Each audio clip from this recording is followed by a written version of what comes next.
St. Charles? Not so much, huh? All right. My name is Michael Goff, and we're going to talk a little bit about Windows IR. Full disclosure, I will be talking about a tool I am a co-creator of, but the tips in which I'm talking about can be applied any way you want to do them.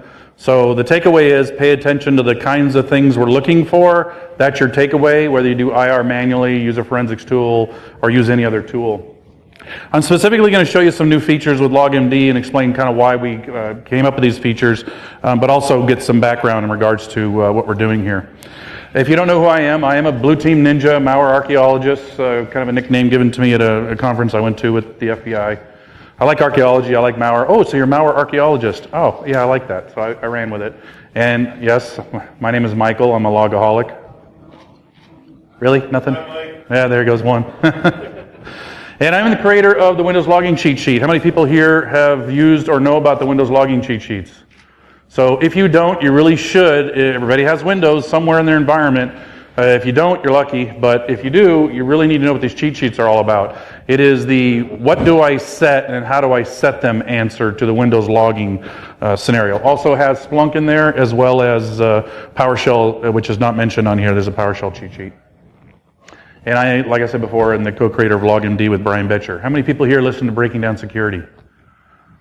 Okay, there's a podcast you should listen to. I'm on it occasionally. We talked about some fileless malware recently. That would go along with this talk quite complimentary, so please take a listen to that podcast session. So the challenge. Why can't we be the ones to discover that our systems are compromised? Right? Well, why is it that we have to get the third-party call? Or worse, be on some list somewhere, or again, somebody calls you and says, I found your stuff on GitHub or whatever. And again, we want to find it before we get that third-party call, right? That's the goal here. How do we take a system, like I'm sure someone's got one here, that one right there, right there. How do we look at that system and determine whether or not it's clean or compromised? Right? There's lots of EDR solutions out here and AV, next-gen AV out here in the lobby, but as an IR person or as an analyst looking at a system, like he's typing right now, delete all malware, we want to make sure or know when we go look at this box whether it's clean or dirty. So how all this started was I worked in the gaming industry, and I unfortunately had to deal with this stuff called WinNTI, a Chinese campaign. They moved outside of gaming into financial and other industries. But these guys are hard, and Kaspersky came out with this report in April 2013. We had dealt with this malware about 9 months prior, didn't have a name for it other than, frickin' malware. And we saw the report and we're like, hey, that's our stuff. And so we knew exactly what they knew about it, which wasn't exactly what we knew about it, because the attacks on my company were much different than the attacks in the company they investigated. In 2012, it was really difficult to deal with this because we looked at a box, we knew they were infected by the fact that certain things occurred in the logging. For example, services being installed, we monitored 7045 new services, and other indicators, network connections, obviously user connections, where all of a sudden Bob connected to 50 machines. So we knew these machines had been compromised, but we kind of stared at them and went, not enough detail in the logs to get me anywhere. In 2014, fortunately, Microsoft with Windows 8.1 and 2012 R2 shipped command line logging as an option. This thing changes the game in regards to Windows logging, because now I can exactly see what the bad guy types at the console, whether you're a pen tester or a Malwarian or whatnot. And so we literally had to go old school on this. We did the old-fashioned InfoSec IR forensics way. Basically run SHA-1 deep, basically go through all the hashes, do a compare, run red shot against a clean image and a dirty image, and try to dig through this really, really hard. And again, painful, long forensic analysis. But once we found the fact that these boxes were there and something was on the box, we had Splunk and we had BigFix, which was awesome combination. Splunk does logging, you got command line logging, it's even better, and then BigFix is a great tool to do IR with if you haven't ever used BigFix. Equivalent might be Tanium or whatnot. So what are our options here, right? What do we have available to us today that we can go and see if that laptop over there is actually infected or clean? Antivirus? Well, clearly that's not working as well as we'd like, so we're looking at other solutions like next-gen AV or EDR solutions, and they're $100,000 a pop for average organization. You can do full-blown forensics. That's time-consuming. It can be costly if you're using an IR firm.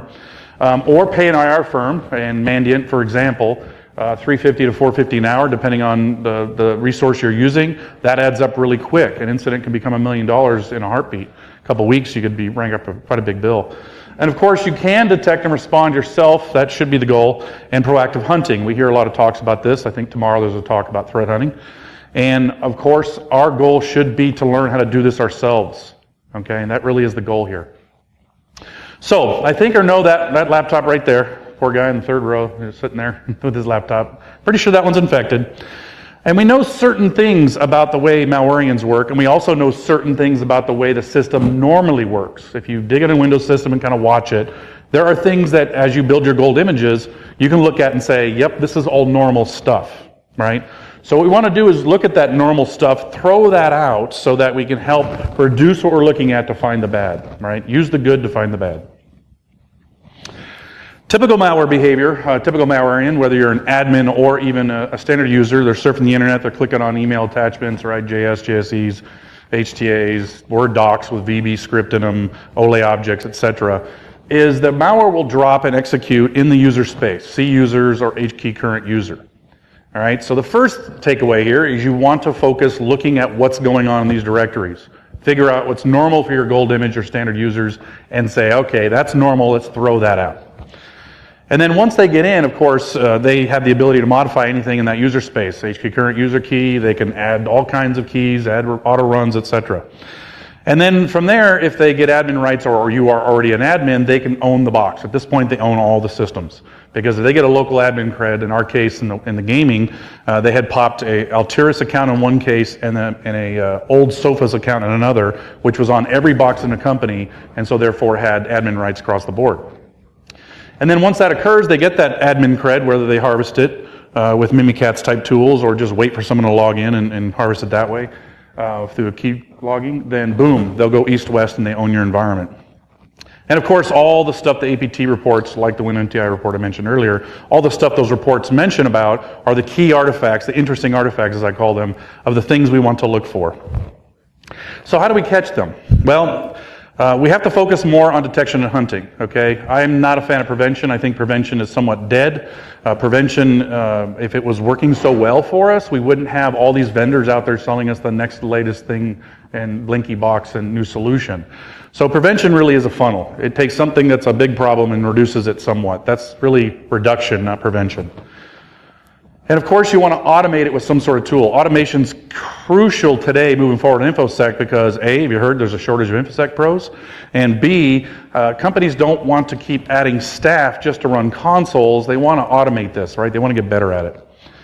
And again, you can do great log management. I think this is the best tool. I have a top 10. First one's log management. Second one's BigFix. Third one's LogMD. I'm a bit biased there because I'm co-creator. And 4 through 10 are blank. That's my top 10 security tool list. There are no security tools in that list because they don't exceed my expectations. They don't do something I really didn't expect them to do, or they didn't do their job perfectly well. And I'm including everybody out there, FYI. So yes, you can get something like Splunk, it's expensive, but then again, there's Graylog and Elk and things like that. And free is not human free. Keep that in mind. That's resource and time you spend to develop an open source Graylog or Elk stack, and you have to maintain it, and if you leave, what happens to that? I've heard lots of cases where we built this Elk thing and we're using it, but the guy who did it left and now we can't use it because it crashed and the databases got corrupted and all that. Anybody kind of heard that story right? So that's the challenge there, is how do you keep this stuff going? Most of us, though, have configuration management, right? SCCM, BigFix, Tanium, Landesk, whatever. Maybe we can use that to automate. Maybe that's the thing we can use to automate. Well, command line is the thing we want to use. We're InfoSec pros, forensics, admins, all love command line. And so this is where GUIs do not work well, is in the automation component of something like SCCM. I can't push RedShot out and push the buttons in the GUI via an SCCM script. It doesn't work well. So I need command line. So that's the thing we want to automate. So we need tools. There's lots of them out there for IR and forensics. Didier Stevens writes one or updates one almost every other day. I don't know if the guy ever sleeps or what, but Microsoft definitely has him working. And so we take these command line tools, we take our software distribution tool, and maybe we can marry the two together and say, hey, I can push out this payload of a zip file with a bunch of command line stuff and extract it and then execute it, maybe copy the exports out to a local share, etc., and then I can review that. So we can automate command line, and we do have patch management tools which do basically that. They take a payload and push it out and detonate it, execute it. Detonate's more of a malware term, right? And so let's look at that. So why I recommend and use command line solutions is because I can use what's already in the environment, whether I'm a consultant, whether I'm going in an engagement, whether they have SCCM. Here's a zip file with a bunch of batch files. Please push this out everywhere and execute it, right? And besides, we may not have the big money solutions that we need.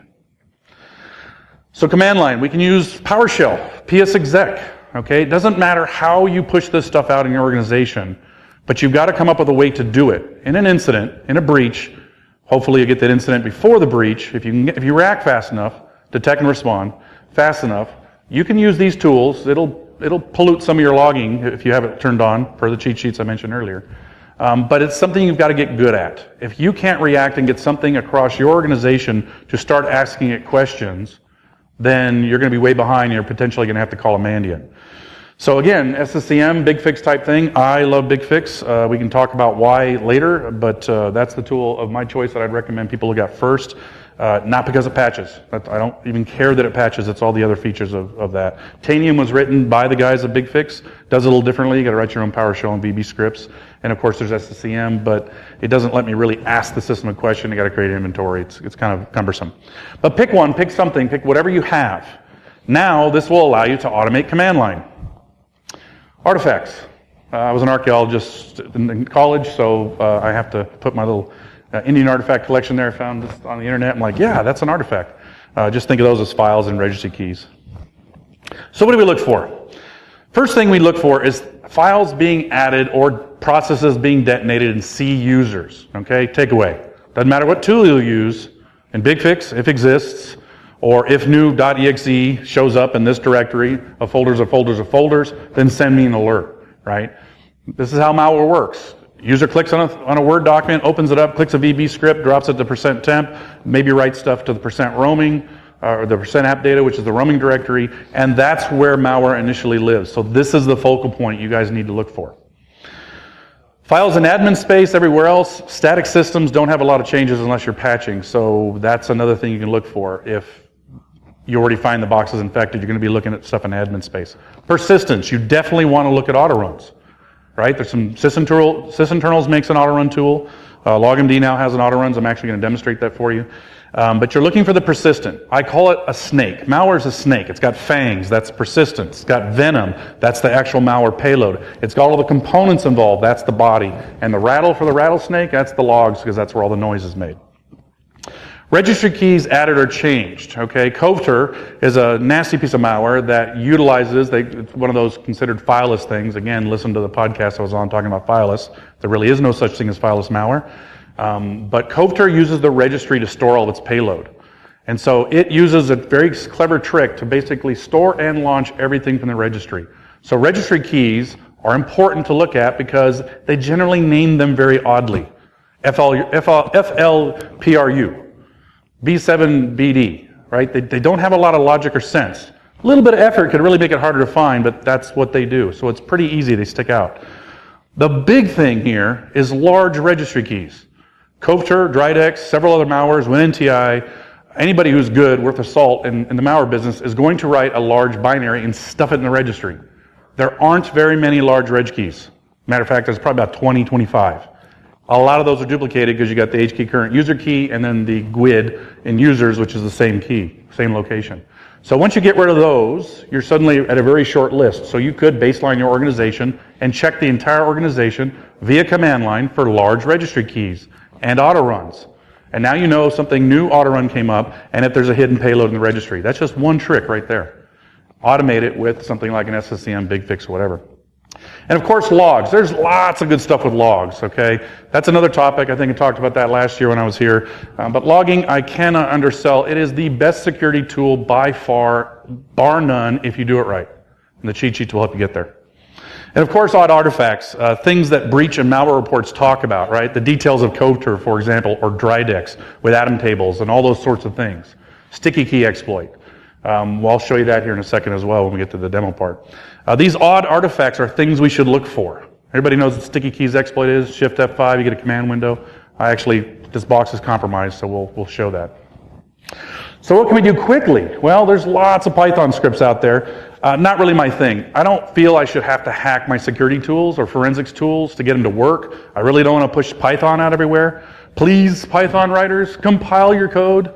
Kudos to the Mandiant guys for compiling a strings Python replacement for strings.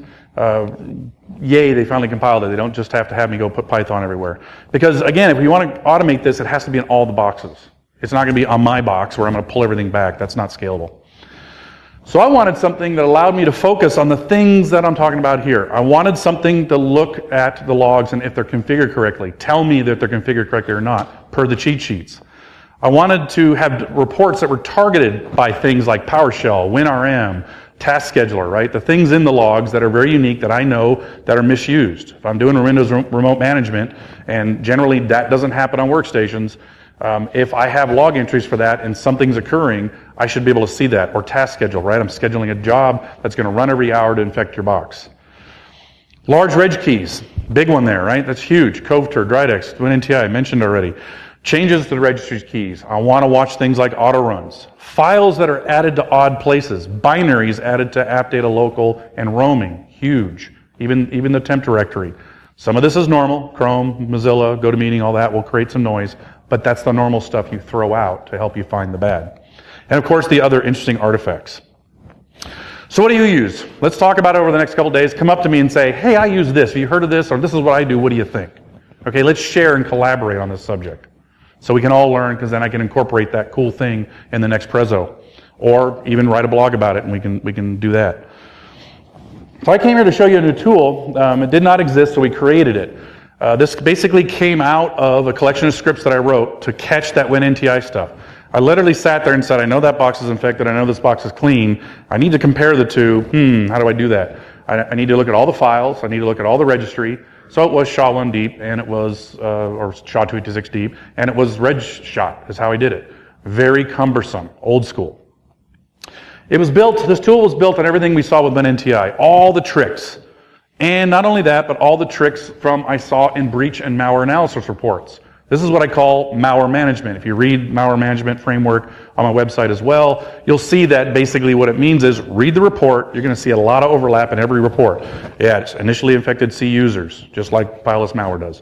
And then it moved to the registry. It has a regware component, or it has a PowerShell component, powerware, or it has a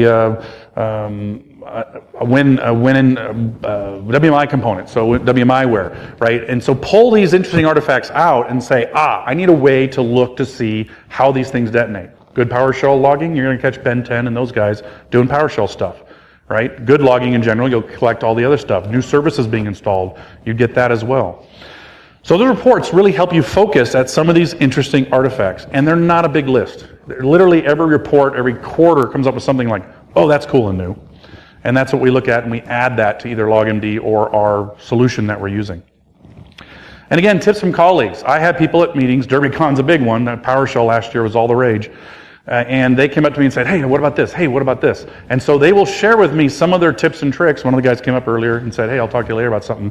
I have some interesting info for you. And so a lot of that is fed, right? Manifestation sent me data. Lee Holmes has sent me data. And so we try to take that information and say, how can we utilize this in LogMD and make this a tool that everybody can use? Years of experience, been doing this a long time, so that fits into there as well. And because we can't all afford $100,000 solutions. How many people here can buy and have every $100,000 solution of all the categories out on the floor? Probably going to have one or two hands go up, right? Yeah, there's one. We all can't afford these big solutions, so we have to do it another way. So LogMD is a tool we created, the log and malicious discovery tool. It is a standalone version. Everybody here familiar with Burp Suite? Burp Suite's a cache tool, right? It's a web pen testing tool, web app pen testing tool. Has a free version, has a pro version that you pay, $349. LogMD has the same. We have a free version, so everybody please download the free version after we get these updates I'm about to show you. And if you really like the product, then pay the $300 and get a pro version. One admin, 10,000 nodes, I don't care. One admin, $300. You got 5 admins, you got 5 copies. Just like Burp Suite. We think that model really works well in InfoSec, try and buy kind of thing, and so that's how we modeled it.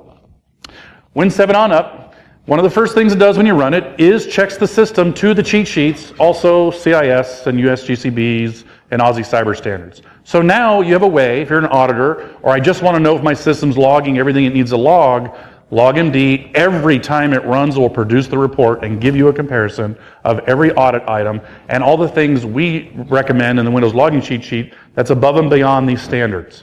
For example, command line logging is not mentioned in any of them. Oh, but you might catch my passwords. I hope I do. Because if I catch your passwords in the logs, that means the bad guys can easily get them. And have you heard about Mimikatz? They really don't worry about getting the passwords out of logs. They just harvest them from memory and hashes. So that's the first thing it does. 3 additions. Consulting's the same as Pro. The only difference is we let you leave that at your client. Because I worked for HP for 8 years, I hated having to uninstall everything and leave. Because if something happened after I left, the client didn't have anything.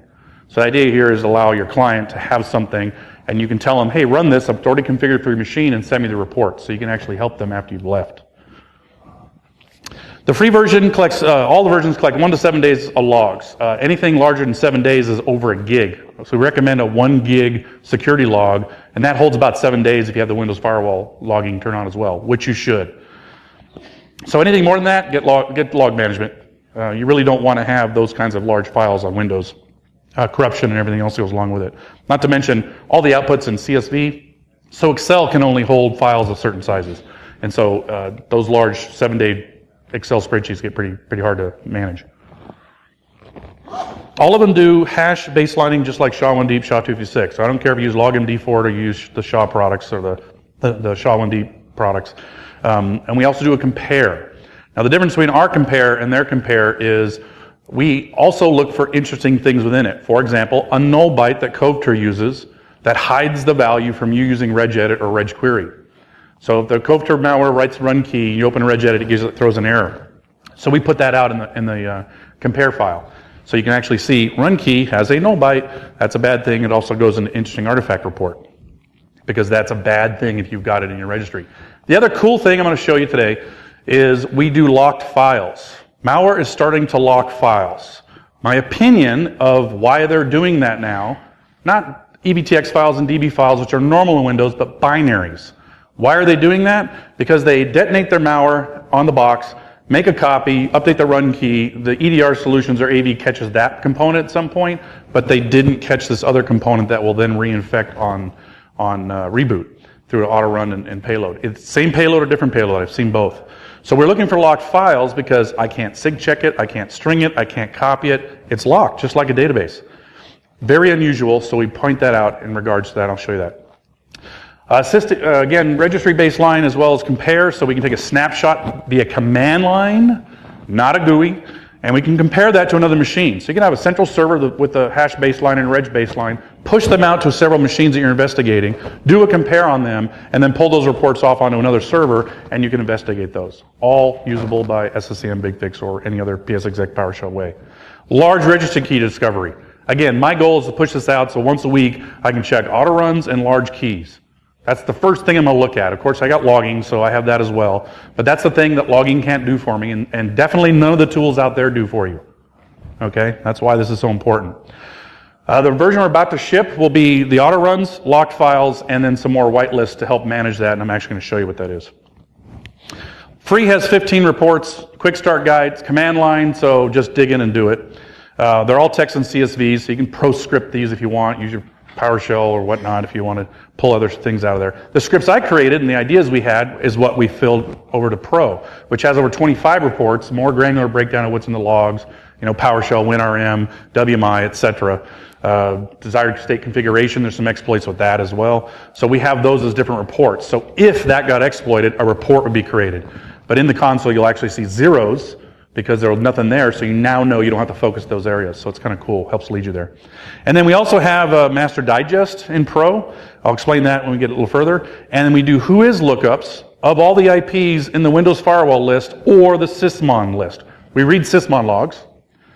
If they're there, if you install sysmon as an agent, some people do, some people add it as part of IR like I do, and so we can read that as well, and then we whois all those IPs, so we now just know that 1.1.2.2 or 2.2.101 is China, and here's the network owner. That tells me a lot immediately, that's not good. Word is talking to China or Ukraine, that's not good. WScript is talking to China, that's not good. So knowing that piece of information makes it much quicker to find the bad. And of course more whitelists to help filter things down. Also new, we're going to be adding to the interesting artifact report, which I'm going to actually show you when I do the sticky bit things, is the null byte and the sticky keys bit, right? If it's in the interesting artifacts report, yeah, you're owned in some way. That's generally the idea behind the interesting artifact. SHRUM, how many people here know about the System Resource Utilization Monitor in Windows 8.1 and 10? Yeah, not a lot of hands. Secret feature. I was on Dave Cowan's Forensics Lunch, and he, at the end of the talk, when I was showing him LogMD, we pull up this spreadsheet of the SHRUM data that he has a Python script, SHRUMMonkey, to harvest. I'm like, wait a minute, did I just see what I thought I saw? So we spent some time looking at it, and believe it or not, all the binaries in Windows that execute and do network communication are recorded in this database. And it's 60 days worth of data. So if that laptop got infected within the last 60 days, and I can identify the binary that's communicating outbound, I now can tell you how many bytes in and out that binary made in that 60-day period. I also can tell you within that 6-day period, hey, this got infected last Tuesday because that binary doesn't exist before then. Very cool feature. We integrated this into LogMD. I'll show you that as well. And then AutoRuns. Again, AutoRuns is not new. SysInternals does it, but we do it a little differently, and I'm going to show you how. So yep, I infected this laptop. So this is the guy we're actually worried about. So let's take a look at what I did to this thing. Okay, the first thing I want to show you is if I do the sticky key, so I hit the shift key 5 times and I got a command prompt. This box is owned. This is a system level command prompt. So what tool out there do you know that looks for this exploit? Dennis Maldonado at DEF CON last year had a talk on this and said, we're pen testers, we go out these environments, we're pen testing, and we already find this on boxes. He says, please somebody write a tool for this. And I'm sitting, I am not kidding you, right there in front of him, supporting my local Texan, and he looks at me and says, Mike, put this in LogMD. So we did. Because this is something that people are running into and finding that this stupid sticky key exploit had been enabled that allows people to do, this is, by the way, sticky key exploits how you change the admin password on a system you don't know the password to. That's why this is so important. So when you run LogMD, you'll get a report, and the first thing I always look at generally, it's pretty big, yep, is what actually is loading, so the process execution. So you'll see, I'm going to have to scroll this down. Well, let's try the other way. I don't have room for the mouse, so I've got to do this with the trackpad.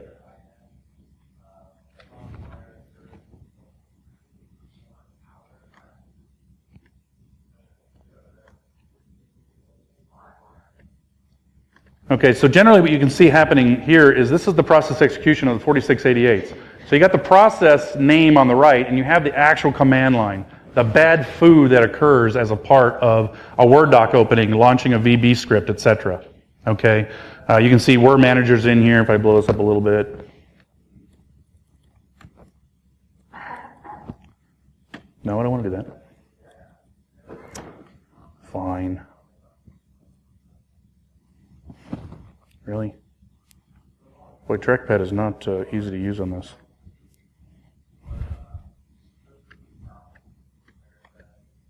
Come on.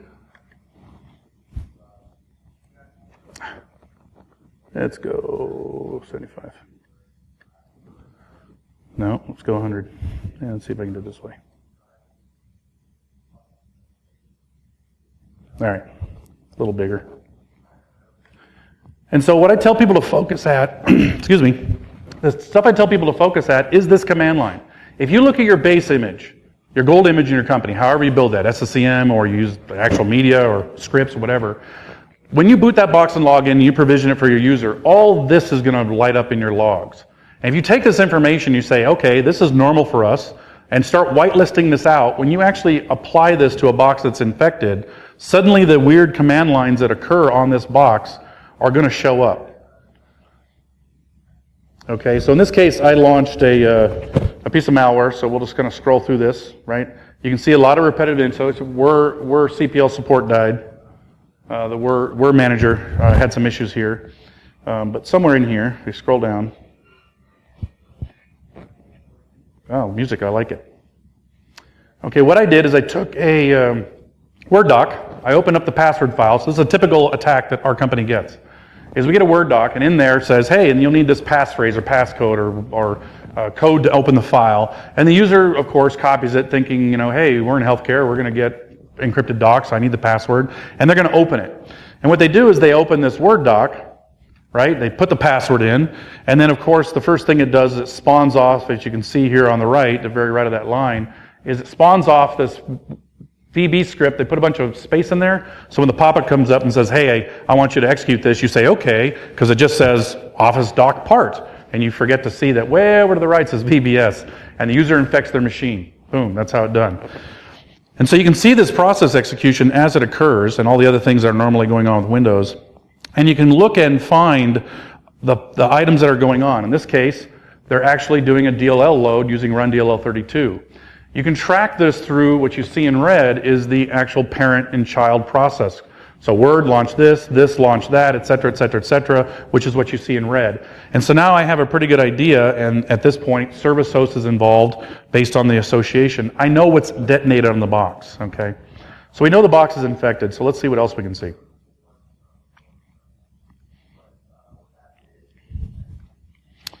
So the master digest. Again, I want to throw out known good, define, and help find bad. A hash baseline is every file on the box. A master digest is the unique file on the box. So if you look at the comparison here, let me blow this up.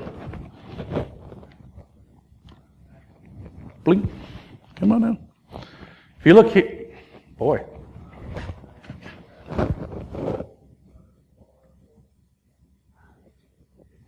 That got tagged here. If you looked here, the actual hash baseline is 59K, the master digest is 35K. Whenever you're dealing with disk, the smaller the file you're doing compares against is the faster it is. Because you have to read the disk. That means you're reading the entire disk when you're doing a hash compare.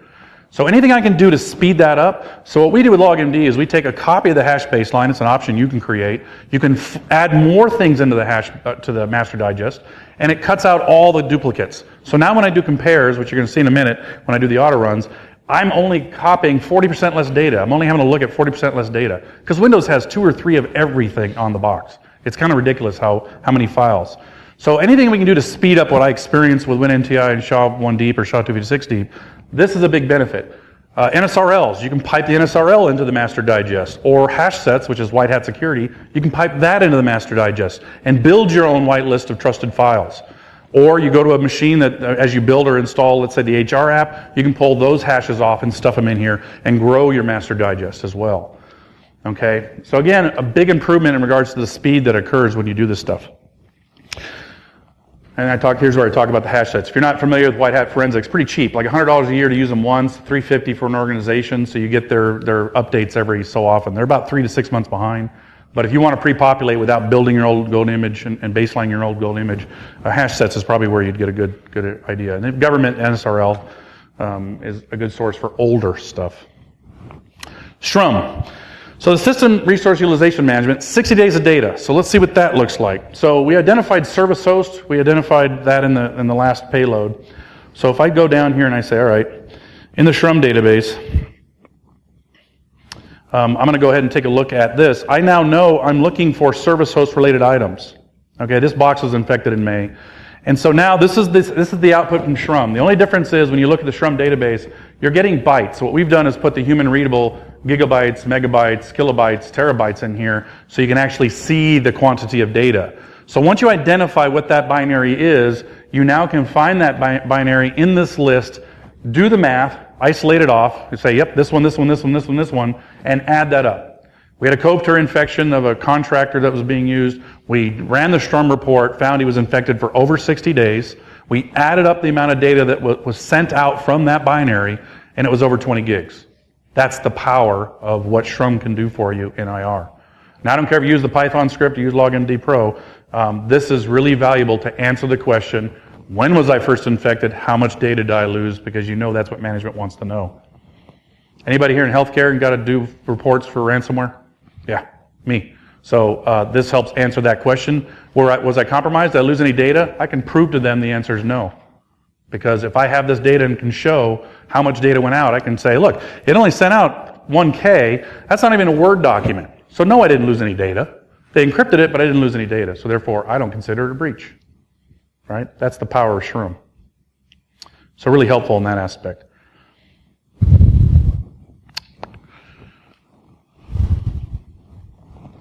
All right. And by the way, those who ask questions at the end will be rewarded with thumb drives. So start thinking about your questions so we can share them with the audience and come up to me and get a thumb drive. 16 gigs, so useful. By the way, our tool does this live. You can run Shroom on your system while it's running, as opposed to a lot of the forensic scripts where it requires you to take a copy of SRU db.dat offline and do it there. So as you're doing your IR investigation live, you can run LogMD. Okay? And it answers these two questions, or potentially helps you to answer these two questions. Anybody know what tool does this? No. You're pretty much going to have your IR firm do this. This is what it looks like when you run it. You just do a -S and boom, it'll output. I'll show that when we get into the demo. And here you can see what I basically found was in the roaming. In this case, they actually dropped a file in app data called roaming.exe, because there's an app data roaming directory. So they tried to obfuscate it. And here you can actually see that binary sent out 456 bytes. So you know it's not very much data, and I blew it up here at the bottom. Right? That's the kind of value that it has. I can now include that in reports to prove the machine was or was not actually breached of data. AutoRuns. I'm really liking this feature. We need to find the persistence, the FANG, the thing where your malware hooks. I don't care if you use sysinternals AutoRuns. I don't care if you use the PowerShell AutoRuns, though they're missing some AutoRuns in that PowerShell script. There are over 1,000 places in Windows where you can persist. Okay, I'm actually going to show you on this box what it does. We then take the known good, the master digest, and say, well, here's all the normal Windows binaries. I know they're good because they're in my master digest. Let's throw those out and take that 1,200 list down to a couple hundred. Okay, now I can see that's my sound card. And what I'm focusing on, by the way, is the parameters. Right? What's left that you need to whitelist are things with parameters. Parameters are where the bad guys infect your system. Command.exe is a valid Windows executable, but if it's followed by WScript, something, PowerShell, etc., that's bad. So we never exclude that from the master digest. It's only the actual binary. If there's any parameters, we skip it. You have to whitelist it out because your sound card is different than my sound card, etc. Okay, then that's the whitelisting. We'll show you that when we get there. And the parameters are the thing you focus on. So we can go from 1,200 down to a couple hundred very quickly by just throwing out the Microsoft stuff. So here's what we're going to demonstrate. 1,257 AutoRuns on this laptop. Subtract the hashes in the master digest. Leaves me 171 AutoRuns with parameters. I added those because I've already whitelisted this down.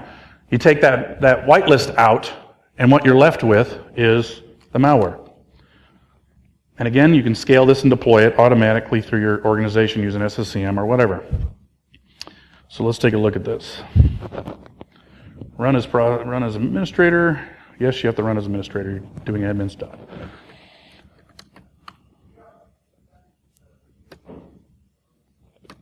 So yes, my user is root. I'm going to the desktop, going to LogMD. Actually, it's not where I'm going to go.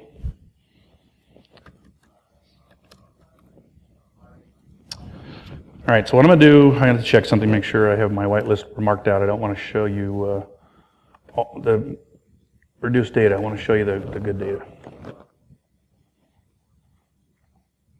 All right, so the AutoRuns has a underscore at the end of it, so it will not apply. So when I run LogMD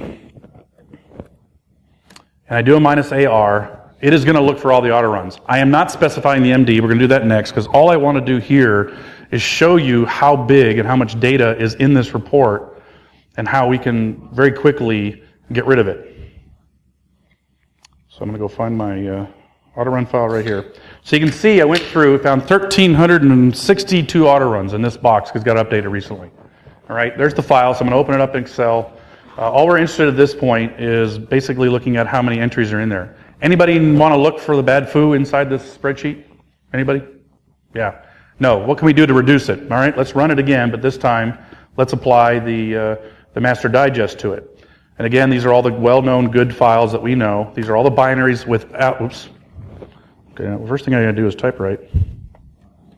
Right, just an AR minus MD.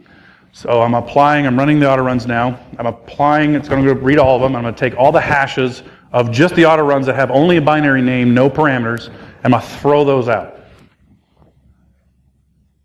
Boom, still 1362. We're gonna open it again. And again, all we're going to look at is now we're down to 164. Now, are you interested in finding the bad foo in here? But wait, we can actually get this down even further. Because if we actually take a look at the details of the AutoRuns, and I open this up so you can actually see what's in it. Too far for that one. Is what's left in here are the items with parameters, okay? Because they have something after them, we don't throw out MSI exec because that's a good binary. It's the parameters that get misused. Same thing in command line processing. When you're looking in the logs, focus on command line process execution and all the parameters. And this stuff you then whitelist out because you can go through it and say, yep, that's normal. I see that in every one of my gold images, no problem. So now we're going to throw that out. No, I don't want to save it. And the whitelist, literally, I'll show you what that looks like, since I do have to rename it to get rid of that underscore, so it applies. Boink. And all you do is you take those items, come on, I don't open.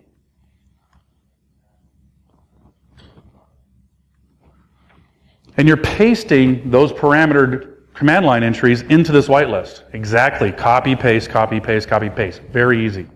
Right? You have to determine that this is normal activity for your box. Yes, I understand that. But that's all the whitelist is. So now when I run this thing, and here's an example of the master digest. This is a hash compare, right? So you basically just get hashes and a path. First bound path is all the master digest has. This is actually the compare output. Now when I run this again, because I've taken the whitelist out, you can see it's going to tell me in a second that it's going to read the whitelist because it now can read it because it's not underscore. I'm now throwing out all the master digest item. I'm now throwing out all the known, typical, normal stuff within my AutoRuns. So imagine I can do this with servers across my environment. You can see how quick that runs. Go find the AutoRuns. And now, anybody care to find the bad that's on the box? Anybody do this AutoRuns this quickly? So now we can see that this thing has not only a startup file, but also a run key. I'll make this bigger as soon as I widen this up.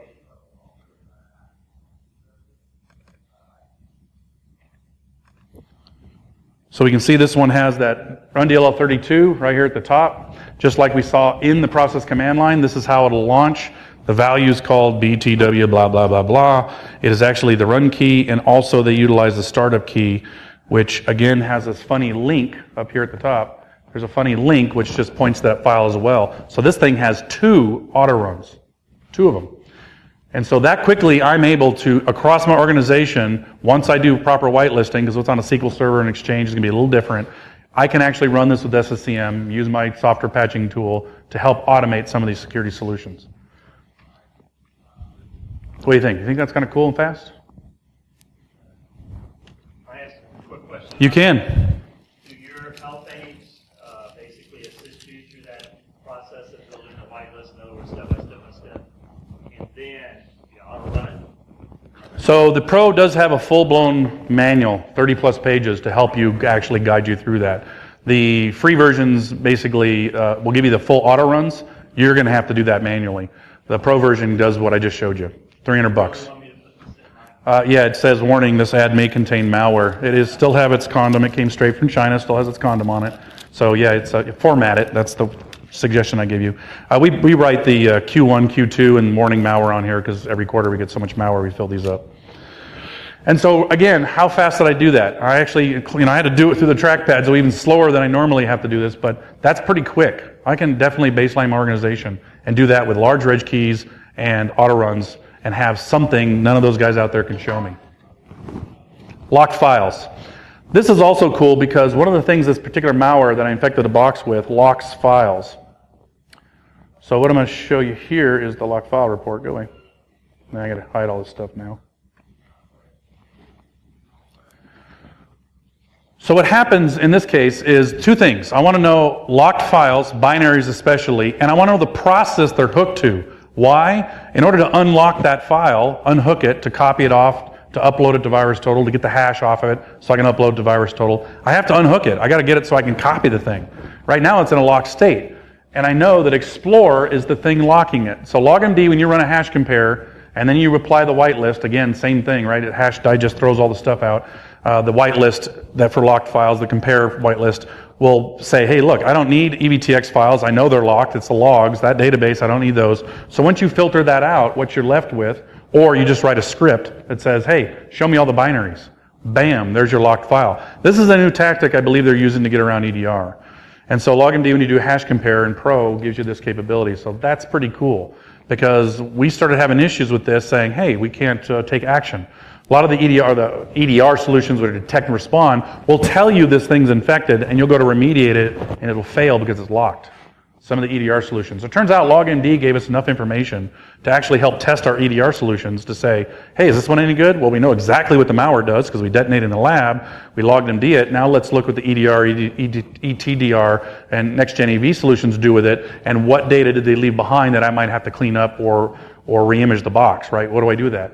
Turns out this works so well, 7 solutions up, 7 solutions down with flaws.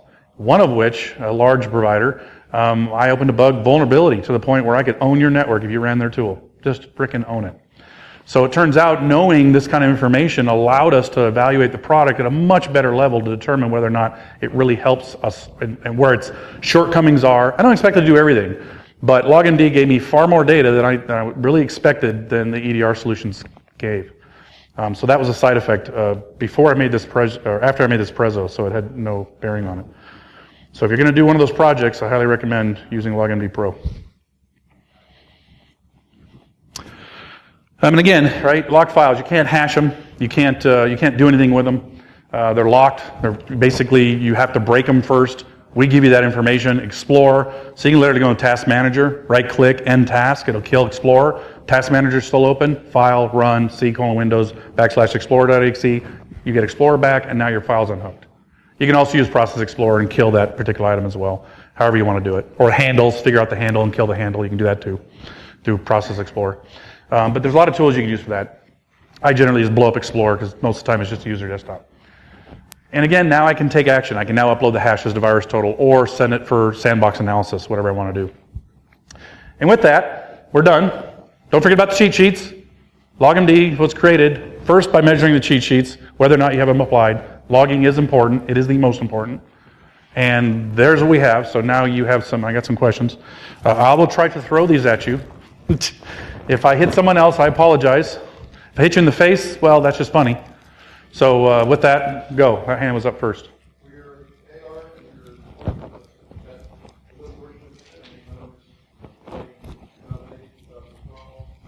So the question is, what versions will AR run on? All of them. Windows 7 all the way to 10. And all servers. Oh, do you have to keep separate master digests and, good question, master digest or whitelist for the OSs? That's going to be how you want to manage it. Probably 80 to 90% of Windows binaries are the same across all platforms, right? So you could generally use the same master digest across all of them. The difference is the roles in the servers will be different. So there'll be DHCP files on a DHCP server, right? So you can add those to the master digest and do that, or you can maintain separate ones. That's entirely up to you. A good question. Yes, I'll work my way back. How often are you seeing log files? Is there any malware strains that are actively doing that? GOSI, every week. Good question. So what kind of malware am I seeing that's locking files? Almost all the campaigns we're getting are now doing some locked files. And so I really think it's because of those guys out there, and this is a way around it. Some of the solutions didn't handle it well. Some handled it just fine. It all depends, I guess, whether it's user space product or kernel-based product, hint, hint.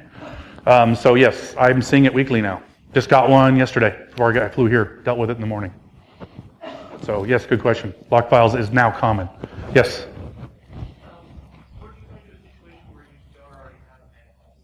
What do I do when I do not have a master digest or a manifest or hash baseline? You can use hash sets from White Hat Security, White Hat Forensic Security, not to be confused with White Hat Security app people, the web app testers.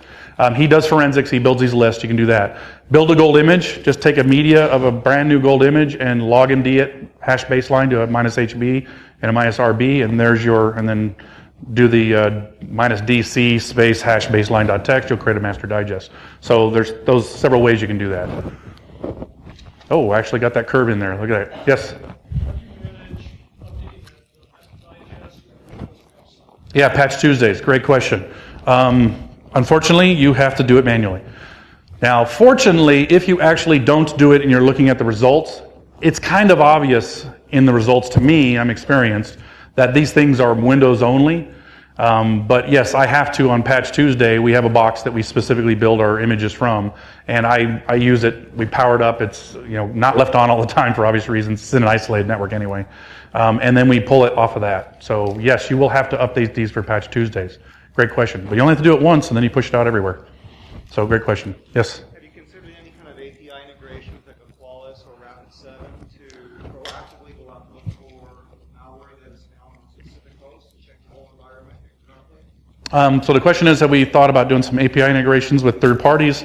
Yes, we're integrating with VirusTotal for hash uploads, as well as file uploads. You're required to send files now. Also last line, so you can actually sandbox detonate if you have subscriptions to these services, and then a reverse engineering company out of Israel that you'll be able to have access to. So we'll be basically you'll take the report, you'll mark the box, and then run it again, run logmd again, and send it out. So yes, in that aspect. It's still a standalone tool like Burp Suite, you got to run it, but our long-term goal is to make this an agent that runs everywhere and has centralized capability. So good question. Yes? Don't cross in front. Question?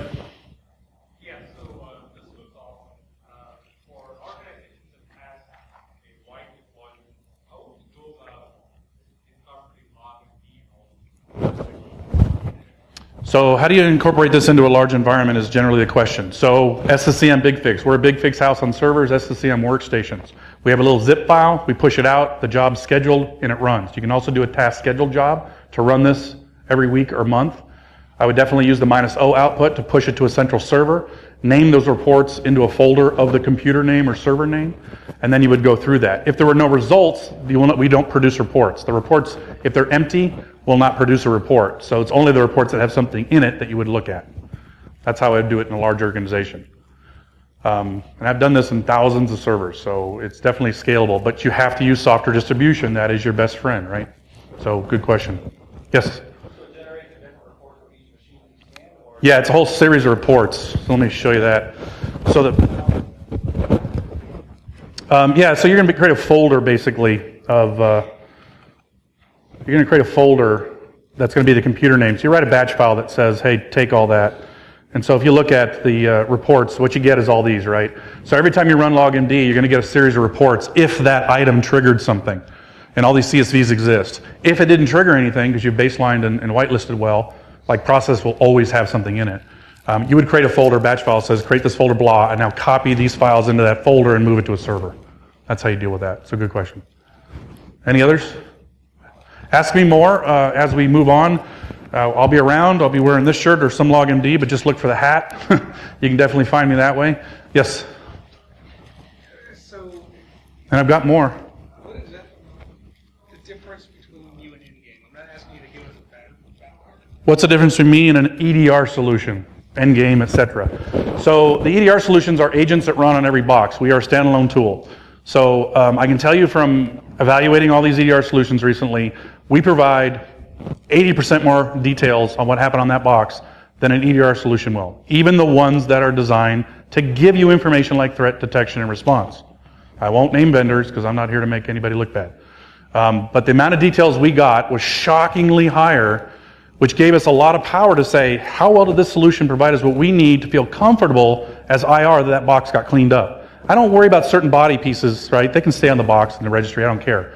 But if there's anything that can detonate, or anything that can possibly be reused later, I want to know about it so I can clean it up.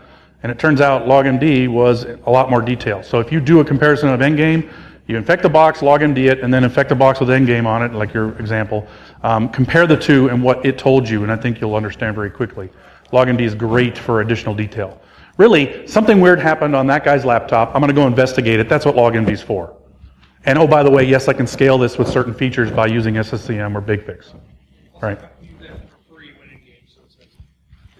Yeah, price, again, people say, Splunk's so expensive. You know what? I can get Splunk up and running in 5 minutes. We have 2 administrators, me, the security guy that actually does administrate the scenario, the IT guy does that, and I can immediately use it. It's always stable, always there. Yes, it's expensive, but I don't have to hire another guy just to run the environment to keep maintaining it. So from my perspective, expense isn't necessarily a consideration if there's huge value in it.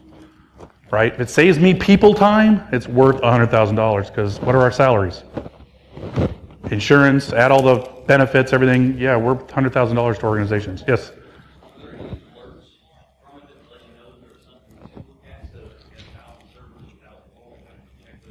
Correct. Right now, no. That's why I pointed out that large reg keys and AutoRuns would be where I start.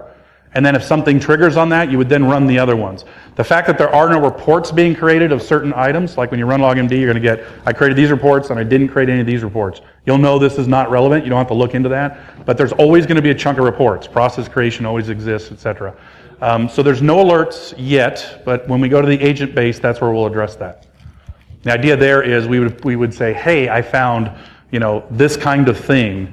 Because what I look for in BigFix is, did a run key get updated? And I can do that in LogMD right now. I can create a little report that says, hey, like AutoRuns, did this update? Yes. Okay, is there something in that file? All right, send an email. So totally doable. We'll do it in a web console, but that's probably a couple years away. So good question there. Oh, well, let's try that again. Oh, that one got too little there. Well, somewhere in between. All right, I think my time's up. Somebody's next, yes? So come on up and ask questions while I tear down. Thanks for attending. If you have any questions, please hit me up. There are no bad questions. And it will help us make the product better if you think there's something we should be doing.